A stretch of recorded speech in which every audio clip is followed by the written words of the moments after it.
Ceci est un livre audio autogénéré par Google. Ouvrage du même auteur. Aux éditions L'Harmattan. Christos Cléris coord. Avec Denis Costaouec, Jean-Baptiste Coyos, Langue et culture régionale de France. État des lieux, enseignement politique, 2000.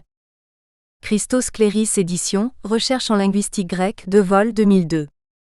Christos Cléris à dire, travaux de linguistique fonctionnelle 2005. Présentation des auteurs. Christian Tremblay. Président de l'Observatoire européen du plurilinguisme, docteur en sciences de l'information, droit, linguistique et informatique, cadre supérieur à la mairie de Paris. Astrid Guillaume. Maître de conférences en études médiévales Université Paris-Sorbonne, membre du laboratoire études et éditions de textes médiévaux, EA 4349, directrice de la collection Traditions et croyances aux presses universitaires de Paris-Sorbonne, vice-présidente de l'Observatoire européen du plurilinguisme. Françoise Guérin. Maître de conférences en linguistique générale Université Paris-Sorbonne, membre du laboratoire de langue et civilisation à tradition orale, LACITO, UMR 7107 CNRS. Denis Costaouec. Maître de conférences en linguistique générale Université Paris-Descartes, membre du laboratoire structure et dynamique des langues, SEDYL, UMR 8133 CNRS IRD INALCO. Alain Fenet. Professeur émérite en droit international et droit européen, Université de Nantes. Mathieu Guidere. Professeur en linguistique française Université de Genève, directeur du département de traductologie et de traduction à l'École de traduction et d'interprétation. Georges Banou. Théoricien et essayiste, professeur d'études théâtrales Université Sorbonne Nouvelle, membre de l'Institut de recherche en études théâtrales, IRET, EA 3959, co-rédacteur en chef de la revue alternative théâtrale. Avant-propos. Les questions liées au plurilinguisme sont complexes et diverses, même si on les réduit souvent aux problèmes des systèmes éducatifs ou au fonctionnement d'institutions internationales comme la Communauté européenne. Le présent livre essaie d'élargir le champ des préoccupations et de multiplier les points de vue. Il est le produit d'un travail collectif réalisé dans le cadre de mon séminaire doctoral de linguistique, durant l'année 2008 à 2009. À l'occasion d'un partenariat ad hoc entre l'Université Paris-Descartes-Sorbonne et l'Observatoire européen du plurilinguisme, nous avons adopté une approche multidisciplinaire et tenté de présenter des expériences sociales diverses. Notre objectif général était d'illustrer la variété des situations de plurilinguisme et d'en montrer les enjeux. Pour ouvrir le plus largement possible la réflexion, nous avons invité à prendre la parole les personnalités de différents horizons. Leur participation a permis d'illustrer des aspects historiques, les problèmes liés au fonctionnement des entreprises ou de la Commission européenne, la place du plurilinguisme dans la création théâtrale, l'expérience de la traduction, mais aussi de traiter le plurilinguisme en Europe à la lumière du droit, ou encore de réfléchir à la diversité des situations sociolinguistiques et culturelles. Les séances de travail ont été l'occasion d'exposés passionnants, et les débats ont permis des échanges fructueux avec le public. Le lecteur trouvera ici, outre une présentation de l'Observatoire européen du plurilinguisme par son président Christian Tremblay, le texte de la plupart des interventions. Certaines interventions manquent malheureusement, et il ne nous a pas été possible non plus de reproduire ici les très riches discussions suscitées par les exposés. Nous tenons à remercier l'ensemble des participants à ce séminaire, dont la liste figure en fin de volume, et en particulier les intervenants. Georges Banou, Cécile Canu, Denis Costaouec, Christine Després, Alain Fenet, Françoise Guérin, Mathieu Guidere, Astrid Guillaume, Marie-Josée Jonczy, Jacques Spelkens, Christian Tremblay. Notre allocataire de recherche Amélie Mzanteze a bien voulu prendre en charge la préparation du manuscrit de ce livre. Qu'elle en soit chaleureusement remerciée. Je terminerai cette brève présentation en rappelant qu'aussi loin qu'on remonte dans le temps, il est difficile d'imaginer une humanité monolingue. L'homme est un être de parole, capable de parler plusieurs langues. Cela est vrai aussi bien pour l'espèce que pour les individus et il n'y a probablement rien de plus isolant que le monolinguisme. Il convient de rappeler ici la belle mise en exergue du plurilinguisme ontologique de l'humanité dans la formulation d'Aristote to on lechete polachos. L'être se dit de multiples manières. Assumer la réalité d'une humanité plurilingue implique une ouverture permanente vers l'apprentissage des langues les plus diverses et leur pratique dans les conditions sociales variées. Christos Cléris. christos.cléris@paris5.sorbonne.fr. L'Observatoire européen du plurilinguisme, présentation et projet, Christian Tremblay. La question du plurilinguisme et de la diversité culturelle se révèle d'une très grande richesse thématique. Tous les aspects de la vie politique, économique, sociale et culturelle se trouvent concernés par la question des langues. Il n'est guère étonnant qu'elle soit aussi au cœur des stratégies de puissance au niveau mondial. L'Observatoire européen du plurilinguisme est le seul organisme existant en Europe qui prenne en charge l'intégralité de la problématique linguistique et la pose au plan politique, national et international. Les rapports de force au niveau international et la mondialisation font peser sur les langues et cultures des pressions très fortes qui s'exercent dans tous les compartiments de la vie politique, économique, sociale et culturelle. L'Observatoire européen du plurilinguisme, organisme issu de la société civile, entend favoriser une prise de conscience des enjeux et impulser des politiques publiques pour le plurilinguisme dans tous les domaines concernés. Après une brève présentation de l'OEP, nous esquisserons les grands enjeux qui sont sous-tendus par l'idée de plurilinguisme, les enjeux personnels, sociétaux, civilisationnels et géostratégiques. Nous dégagerons enfin les éléments d'une stratégie pour le plurilinguisme en Europe. Présentation de l'OEP. L'OEP est née de l'initiative de plusieurs associations et d'une fondation qui se sont regroupées pour former en novembre 2004 un comité de lancement des Assises européennes du plurilinguisme, lesquelles se sont tenues un an plus tard les 24 et 25 novembre 2005 à Paris. Ces assises ont réuni des chercheurs, des enseignants, des syndicalistes, des associations, des décideurs publics et de simples citoyens en provenance d'une dizaine de pays. Elles ont abouti à 3 actions principales. La réalisation de la Charte européenne du plurilinguisme, publiée en 19 langues, qui est soumise à signature et sera solennellement présentée lors des 2e assises qui auront lieu à Berlin en juin 2009. La mise en place de l'Observatoire européen du plurilinguisme qui se matérialise par un site internet dédié à la documentation et à la communication sur le plurilinguisme. La réalisation d'une lettre mensuelle d'information. En tant que structure, l'OEP est une association de droit français, dont les membres peuvent être des personnes morales ou physiques de toute nationalité, qui outre ses organes statutaires classiques, assemblée générale, conseil d'administration, bureau, comprend un comité scientifique, un comité d'initiative et des partenaires. L'OEP a 4 vocations. La veille stratégique, la mutualisation des moyens avec ses membres et partenaires, la communication, la médiation. L'OEP établit ainsi des relations avec les décideurs afin d'influer sur les choix politiques. Ayant accompli au cours des 3 années écoulées depuis les premiers assises l'essentiel de son programme d'action, l'OEP a aujourd'hui 3 priorités stratégiques. Structurer un pôle recherche reposant sur des partenariats avec des laboratoires, centres de recherche et écoles doctorales, afin de faire émerger le plurilinguisme comme un champ de recherche transdisciplinaire à part entière. S'internationaliser. Informer et convaincre la classe politique et la société civile. L'enjeu personnel. Nous considérons que le plurilinguisme répond à un enjeu personnel, dans la mesure où il concerne étroitement la conception que l'on a de la langue. Une manière de présenter la langue est de la considérer comme un outil. Or, pour peu que l'on tire toutes les conséquences de cette conception réductrice de la langue, on la met sur le même pied que n'importe quelle matière enseignée à l'école, alors que son rôle dans la formation de la personnalité et l'épanouissement personnel est tout à fait primordial. La langue n'est pas un outil mais un milieu. Elle n'est pas plus un outil que l'air est un outil pour l'oiseau, ou l'eau pour le poisson. Si la langue sert effectivement d'outil de communication, elle est avant tout et parce qu'elle est un moyen de communication, mais pas seulement, un moyen de développement personnel.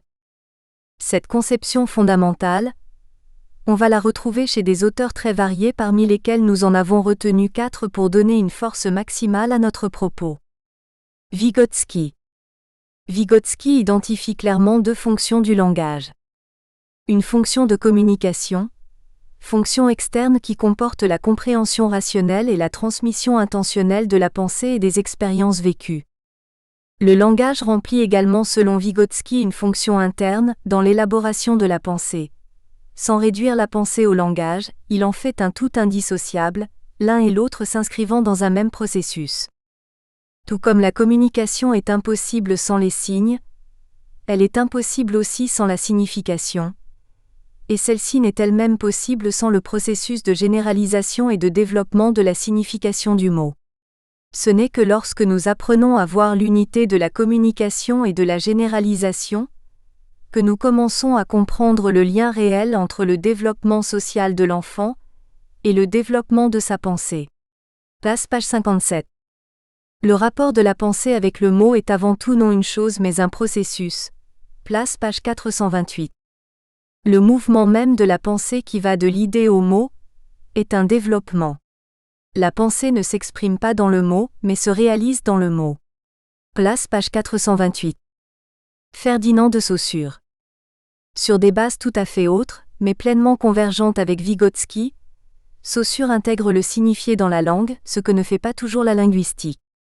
Le signifié selon Saussure naît d'un système différentiel d'opposition, et ne résulte pas d'un codage d'identité référentielle, système qui lui-même se déploie de manière différentielle à l'intérieur des systèmes de langue.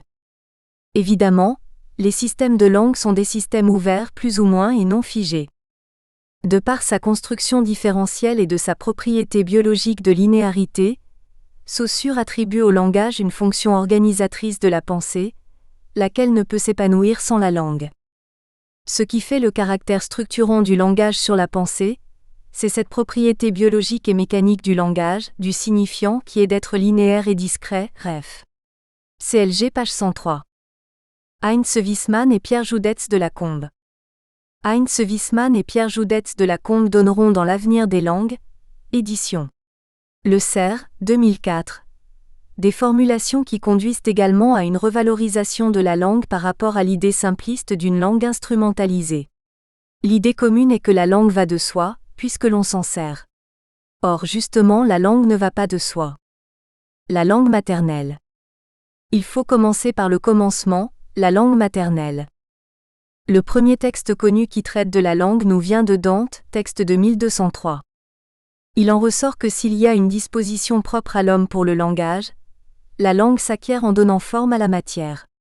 C'est la raison pour laquelle on parle métaphoriquement de langue maternelle, la mère étant celle qui fournit la matière, la langue maternelle étant la langue que l'on apprend et utilise en premier, c'est la langue de la première expérience langagière cumulative.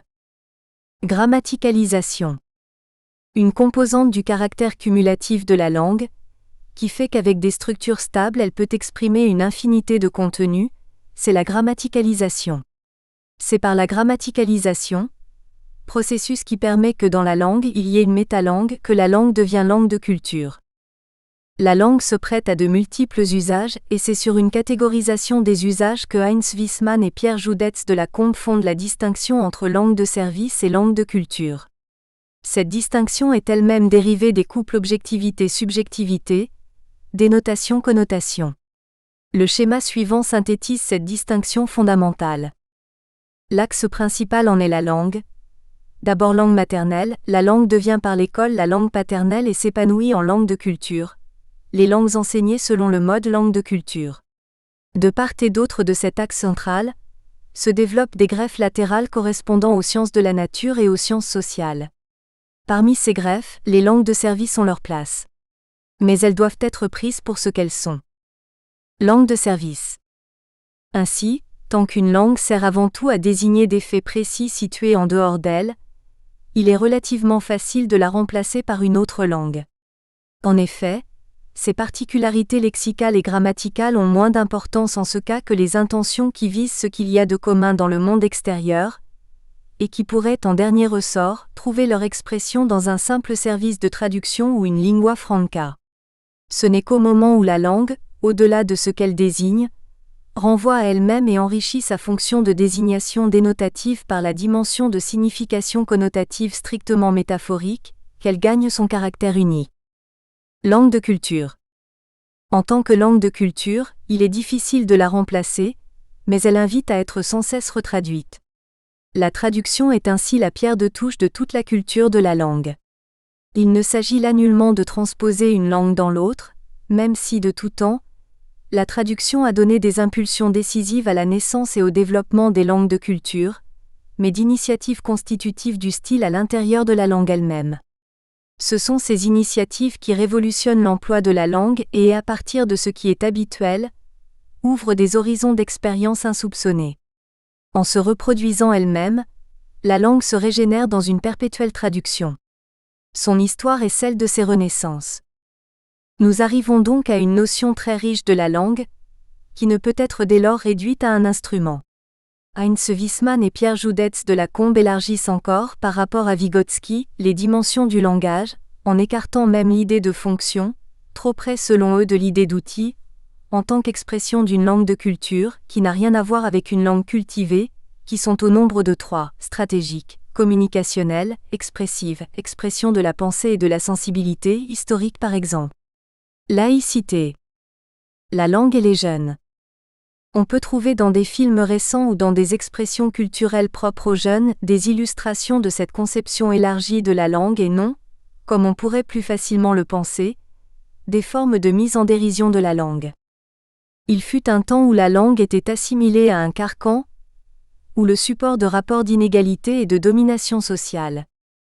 L'esquif d'Abdelatif Kechiche montre une classe d'un collège de banlieue construisant son projet pédagogique autour d'une pièce de théâtre célèbre, Les Jeux de l'amour et du hasard, de Marivaux, pièce qui appartient aux classiques par lesquels sont passées des générations de collégiens français, alors que l'éducation classique tendait à se faire rare dans l'enseignement et à déserter les programmes au nom d'une certaine modernisation et technicisation de ceux-ci.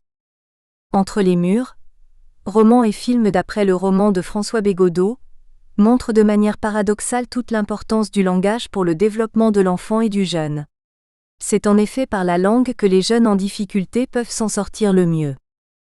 La rappeuse Diams affirme travailler énormément les paroles de ses chansons et recourir systématiquement au dictionnaire, pour enrichir un vocabulaire qu'elle n'a pas acquis à l'école. Le rap donne une place plus grande à la parole qu'à la musique, et personne ne peut nier la force poétique qui se dégage de ce genre musical. Le slam est lui-même un jeu de langue qui donne des produits souvent étonnants par leur force d'expression.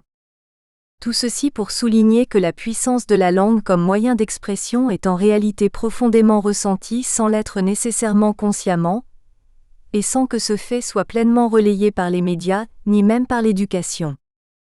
On n'a pas les mots pour exprimer ce qu'on ressent, on sait juste parler en mettant le feu, disait un jeune émeutier à Paris en 2005. La langue, loin d'être oppressive, est d'abord un moyen fondamental de liberté. Il est clair que le plurilinguisme conduit à une réévaluation générale de la langue, dans la vie sociale et dans l'éducation. L'apprentissage des langues étrangères ne peut pas s'assimiler à l'acquisition de techniques devenues indispensables dans notre société, au même titre que les nouvelles technologies. Les langues étrangères sont en premier lieu un moyen de découverte de sa propre langue, et simultanément le moyen par excellence de la découverte de la relativité des points de vue, et de la diversité des cultures comme mise en perspective de la diversité du monde et des sociétés. Elles apportent en ce sens des capacités nouvelles d'appréhension du monde et de créativité. Seule la langue traitée comme langue de culture permet réellement cette ouverture sur soi et vers la communication interculturelle. L'enjeu de société. Le plurilinguisme est aussi un enjeu de société, dans la mesure où il est un des facteurs de la cohésion sociale. Il est probable que les inégalités sociales ont des effets sur les capacités langagières. Mais il est certain que de faibles capacités langagières sont un facteur déterminant des inégalités sociales et neutralisent l'égalité des chances. Elles induisent marginalisation et marginalité. Quand on estime à 15% la proportion d'élèves arrivant au collège sans maîtriser la langue, On sait qu'il s'agit d'un retard linguistique et que ce retard se répercute sur tous les apprentissages scolaires et réduit les chances de réussite professionnelle et sociale des jeunes qui subissent ce handicap. L'effort doit donc porter, avec les moyens appropriés, sur la langue maternelle ou la langue du pays d'accueil ou sur les deux. Le problème de l'illettrisme est de même nature mais étendu à l'ensemble des individus quel que soit l'âge. Pour un migrant, s'il n'a pas un bagage linguistique suffisant dans sa propre langue, il souffre d'un double handicap. Le handicap dans sa langue maternelle dont il ne maîtrise pas les bases, handicap qui se reportera sur la langue de pays d'accueil qu'il aura le plus grand mal à apprendre dès lors qu'il ne possède pas sa langue maternelle. Sa nécessaire intégration par la langue du pays d'accueil sera donc entravée par sa faiblesse dans sa propre langue. Il faut donc travailler sur la langue maternelle parallèlement au travail sur la langue du pays d'accueil, et utiliser les atouts que constitue pour le migrant et pour la société la maîtrise par ce dernier de sa langue maternelle. Il y a aussi une possible marginalisation par les langues étrangères dans l'entreprise. Dès lors que la compétence en langue apparaît comme une valeur économique, sa prise en compte intervient de plus en plus au moment du recrutement et dans les promotions. Cette exigence peut d'ailleurs dépasser le strict nécessaire. C'est en particulier le cas des entreprises multinationales quand elles imposent comme langue de travail une langue autre que celle du pays d'accueil. C'est la raison pour laquelle la reconnaissance d'un droit à travailler dans la langue du pays d'accueil joue comme une protection contre la fracture linguistique qui peut s'instaurer dans les entreprises. L'enjeu de civilisation.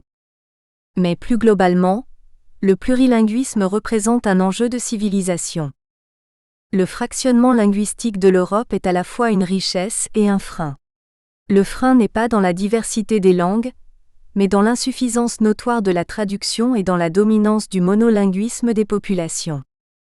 L'effet de cette situation est la faible circulation horizontale des idées et de l'imaginaire collectif en Europe, au profit d'un modèle qui transite par le filtre de l'hypercentre que représentent les États-Unis, en particulier dans les domaines des expressions culturelles, cinéma et audiovisuel notamment, et de la publication scientifique. Les statistiques sont à cet égard sans appel. Le développement de la circulation horizontale des idées et des imaginaires est l'élément central qui peut faire émerger une véritable conscience européenne et provoquer un réveil culturel de l'Europe. Pour ce faire, il y a deux directions prioritaires à prendre au plan européen.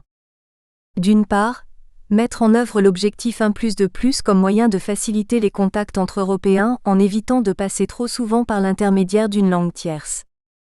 À cet égard, il faut souligner l'apport conceptuel important du rapport Maalouf, un défi salutaire qui propose, en plus d'une langue internationale, l'apprentissage d'une langue personnelle adoptive. Ainsi appelée pour signifier que l'enjeu est de la posséder à un niveau proche de la langue maternelle et donc au moins équivalent à celui acquis dans une langue internationale. L'autre voie qui a toujours existé depuis le Haut Moyen Âge, c'est la traduction qu'il faut élever au rang d'une grande priorité communautaire. Qu'il s'agisse de langue personnelle adoptive ou de traduction, il est clair que la langue est considérée non comme outil ou langue de service mais bien comme langue de culture, chose qui ne ressort pas clairement des instruments linguistiques mis en place au plan européen tels que le Cadre européen commun de référence pour les langues, CECR. Il convient d'insister sur ce que signifie ce retour, par la voie du plurilinguisme, à une conception de la langue comme la langue de culture.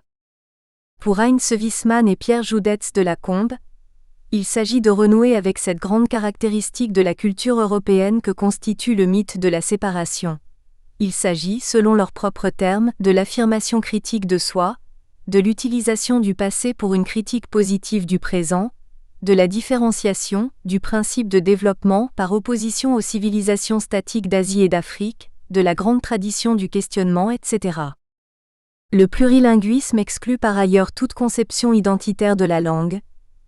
Il place la langue au-delà des identités figées et confère à nos identités individuelles et collectives des propriétés de fluidité et d'évolution. Nos identités ne sont en vie que si elles se découvrent autres, étranges, étrangères à elles-mêmes, J. Kristeva. L'Europe tient des nationalismes du XIXe siècle et de deux guerres mondiales suivies de la guerre froide, une tradition de monolinguisme de masse qui, somme toute, est récente. C'est cette tradition qu'il convient de dépasser.